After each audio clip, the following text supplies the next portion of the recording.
Meeting of Samer Gimel. Aujourd'hui, je suis intéressé d'étudier avec vous une tchouva du Igrot Moshe de Rav Moshe Feinstein, Chelek Aleph de la partie Ebenezer, la tchouva Kuf Mem Aleph. C'est en rapport avec nos studiot qui parlent du shaliach que la femme ou que le mari font pour envoyer le get en correspondance quand ils ne peuvent pas venir en direct. Et ici aussi, l'Igrot Moshe ramène un cas toute une histoire d'une femme qui habitait dans un endroit très lointain et qui n'était pas intéressée de venir pour recevoir son guet. Et la question qui lui a été envoyée par un rave d'une autre ville, il lui demandait comment faire exactement le shaliach. Est-ce qu'on fait un shaliach holacha, un shaliach kabbalah, et de quelle manière exactement on le fait en prenant compte de toute la halachot. La tchouva, elle date de Yudalef Tevet Tav Shin Yutet, d'il y a d'il y a 64 ans. Et il envoie la question de Maalot, Agaon, Moreno Arav, Rabbi Shlomo Yehuda Leib Levitan. C'est le Rav de Rock Island. Je pense que c'est en Amérique. Et en tout cas, la question, elle était d'une femme qui habite très loin. Son mari est intéressé de lui donner un guet. Elle s'en fiche un peu. Et donc, elle ne veut pas se déplacer. On ne peut pas lui demander de se déplacer. Ce qu'il faut faire, c'est venir avec le Betidin, avec le Shaliach, et essayer de donner un guet par correspondance. Comment faire cette chose-là? Le Rav, il proposait qu'on fasse un Shliach Kabbalah, pas un Shliach Holacha. Quelles sont les différences?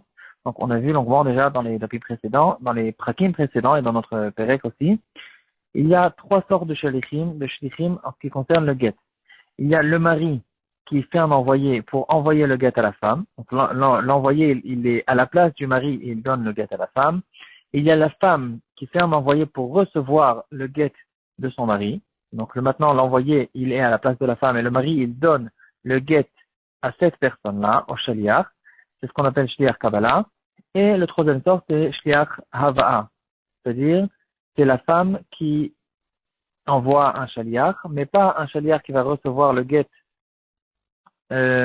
pour que le shaliach il soit à la place de la femme. C'est juste comme un facteur qui va récupérer le guet du mari et qui va donner à la femme. En tout cas, ici, on a deux possibilités. Ou bien, on demande au mari d'écrire le guet et de faire un shliach holacha. Et là, il faudra voyager chez cette femme avec un betidin, parce qu'un guet se fait devant un betidin, avec deux témoins, et avec bien sûr le shaliach. Bon, pour ça, il faut faire déplacer beaucoup de personnes, les trois personnes, les trois déanim, plus le shaliach. Les déanim, ils peuvent aussi, je pense qu'ils peuvent être aussi déanim. En tout cas, il faut qu'il y ait 4 personnes minimum qui se déplacent pour donner le guet à cette femme. C'est un peu compliqué, et en plus, il faut prendre compte du fait que peut-être qu'ils vont arriver là-bas, ils ne vont pas forcément trouver la femme, peut-être que la femme, elle va regretter, il faudra revenir une deuxième fois, etc. On essaie d'économiser le shaliach holacha. Et c'est la raison pour laquelle le Rav il était intéressé de faire un shliach Kabbalah, parce qu'il pensait que c'était beaucoup plus simple. Le shliach Kabbalah, on va chez la femme, elle dit à la personne qui a voyagé chez elle, tu vas être maintenant mon shliach pour recevoir le guet, mais cette personne il revient et il va au Beit Din, il reçoit le guet à la place de la femme, et là le mari peut se remarier et la femme est divorcée. Le Rav Moshe Feinstein, il lui dit que c'est pas du tout si simple que ça. Et en fait, quoi qu'il en soit, dans les poskim, on trouve qu'on préfère ne pas du tout faire le shliach Kabbalah. On essaie d'éviter le shliach Kabbalah, et si on fait un shliach, c'est un shliach holacha. Des fois, on entend des histoires des personnes sédikim qui tournent dans le monde entier, ils vont dans des jungles, dans des endroits très, très éloignés, pour rencontrer un mari qui a laissé sa femme pendant des dizaines d'années, ou beaucoup, beaucoup de temps, et ils vont récupérer de ce mari un shliach. Il lui demande au mari de le nommer shliach pour faire un guet à la pauvre femme qui attend et qui ne peut pas se remarier entre temps. Donc ici aussi, dans ces cas-là, on préfère faire un shliach holacha, pas un shliach kabbalah. Et donc, on demande au mari de nommer cette personne shliach pour envoyer. Ici aussi, il dit à Moshe Feinstein, il y a une halakha qui dit que en fait, il y a une différence entre shliach holacha et shliach kabbalah en ce qui concerne les témoins. il y a une règle générale qu'on a vue à beaucoup de reprises déjà. En davar shebe'erva pachot mishnaim. Toute chose qui concerne les mariages, c'est le mariage, le divorce, etc. Ça peut se faire que devant deux personnes. Les deux personnes sont considérées des edim lekiyumé. C'est les témoins qui font le fonctionnement de la chose.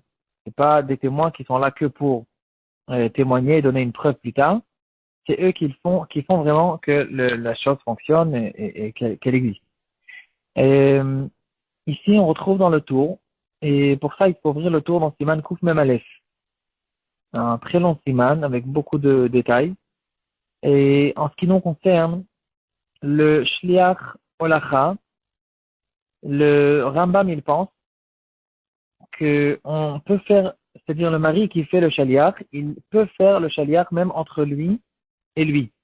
Un homme qui veut envoyer un guet, il peut prendre une deuxième personne et lui dire maintenant, prends ce guet et tu seras maintenant le Shaliach pour le donner à ma femme. Et là, ça marche. Et là, ça marche même sans deux témoins parce que le Shliach Holacha, en fait, il est considéré, c'est après que le guet se fait. Le guet se fait que quand le Shliach va donner le guet à la femme et c'est à ce moment-là qu'on va lui demander de ramener un Beth Din et deux témoins.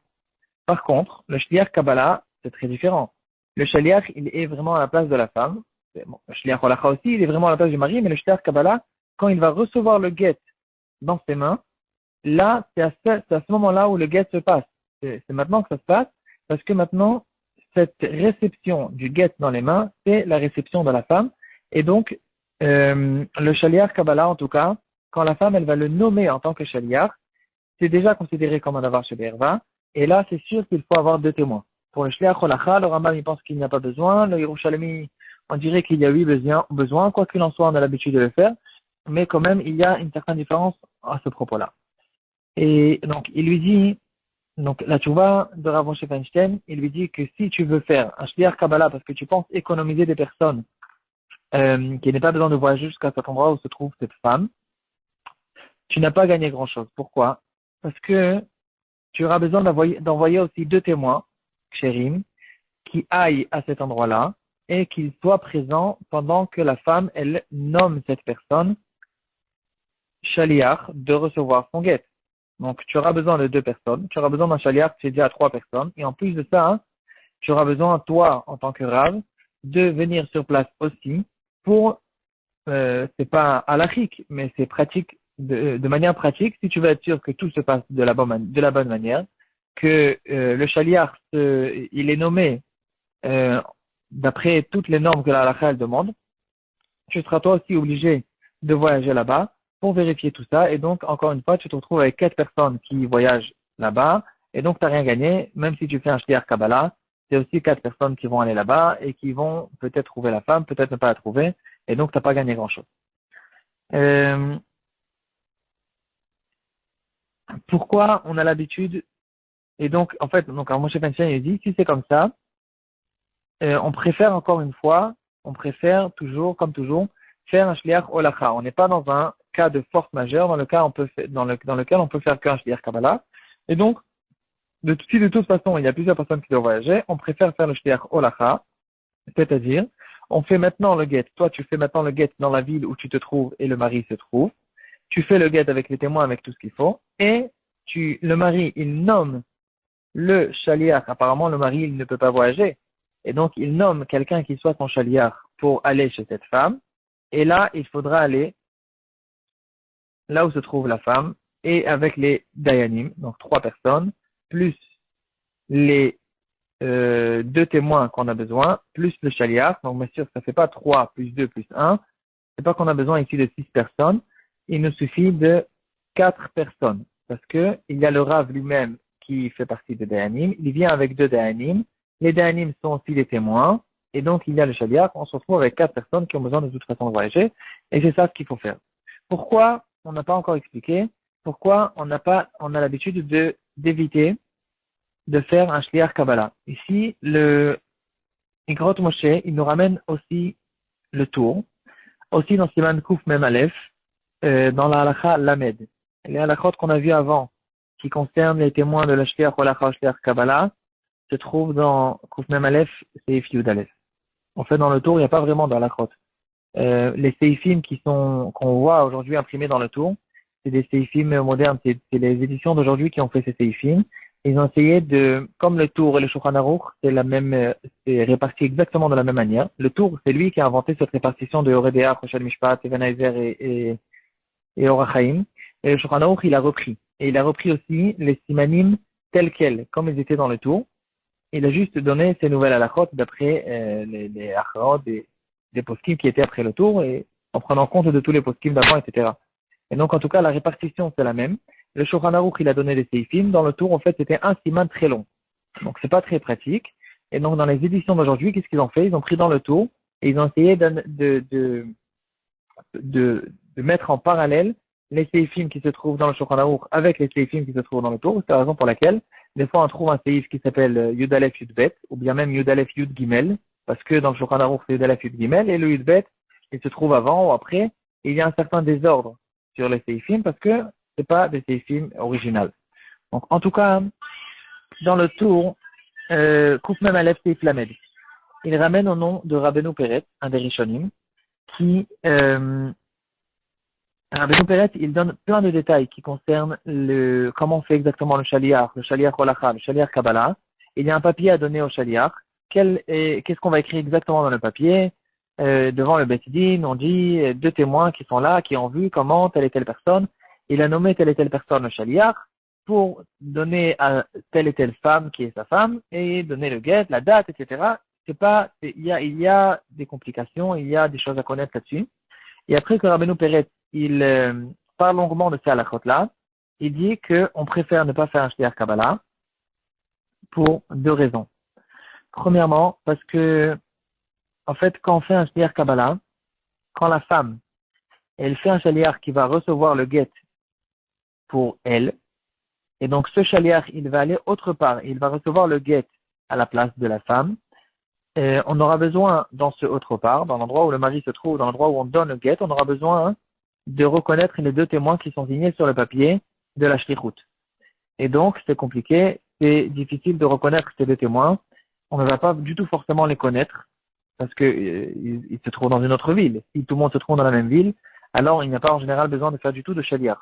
Et donc, on ne va pas reconnaître le témoin, et aussi, mis à part ça, puisque le guet se fait autre part, on aura une complication plus tard de reconnaître les dayanim qui ont été signés sur le guet, parce que le guet se fait dans un endroit où la femme ne se trouve pas. Et donc, en tout cas, c'est la raison pour laquelle on essaie d'éviter le shliach Kabbalah. On ne va pas reconnaître les témoins qui se trouvent sur le shtar de la shlichut. Et donc maintenant, en revenant au Igros Moshe, il lui dit comme ça, regarde, si tu es intéressé de faire un shliach Kabbalah, alors moi je te dis que tu gagnes pas grand chose, parce que de toute façon plusieurs personnes devront voyager. Et donc à cause de ça, c'est pas vraiment considéré comme un cas de force majeure, que on dit qu'on fait même un shliach Kabbalah, mais quand même, puisque ici, non, donc moi je te conseille en tant que conseil de faire un shliach holacha, parce que tu gagnes pas grand chose. Mais si tu es intéressé quand même de faire un shliach Kabbalah pour une raison ou une autre, alors on peut être mekel, parce que toute la raison de Rabbeinu Peret qu'on essaie d'éviter le shliach Kabbalah n'existe pas du tout ici. Parce que, qu'est-ce qui se passe? Les deux témoins qui vont voyager avec le Rav chez la femme et qui vont venir aussi avec le shaliach, que la femme va nommer ce shaliach pour recevoir le guet, ils vont eux-mêmes revenir plus tard dans leur ville initiale, là où se trouve la maison du Rav et le mari aussi. Et donc, ils vont eux-mêmes revenir là-bas. Et donc, ils vont bien sûr reconnaître leur propre signature. Et donc, ici, dans ce cas-là, il n'y a pas de problème. Il n'y a pas le chachash au fait de Rabbeinu Peret qui dit d'éviter le shliach Kabbalah. Et donc, dans ce cas-là, on peut faire le shliach Kabbalah, il n'y a pas de problème. Et on peut faire aussi le shliach holacha. On peut choisir, en fait, la manière dans laquelle c'est plus pratique de faire le guet.